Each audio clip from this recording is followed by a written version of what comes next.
জুলাই সংগঠিত হয়েছে, 5ই আগস্টের বিপ্লব সংগঠিত হয়েছে হেফাজতের রক্তের উপর।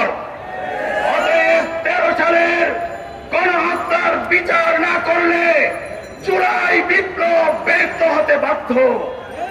আমরা এদেশের সুস্থ শাসন ব্যবস্থা চাই, সঠিক সময়ে নির্বাচন চাই, কিন্তু আমরা উর্দি পড়া মানুষের শাসন চাই না, সেনাবাহিনীর শাসন চাই না।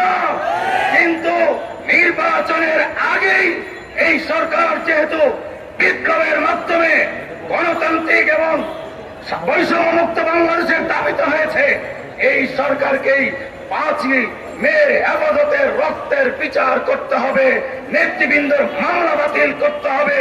অন্যথায় সোজা আঙ্গুলে কি না উঠলে আমরা বাঁকা করতেও জানি। এই বলে আমার বক্তব্যকে শেষ করছি। আল্লাহ।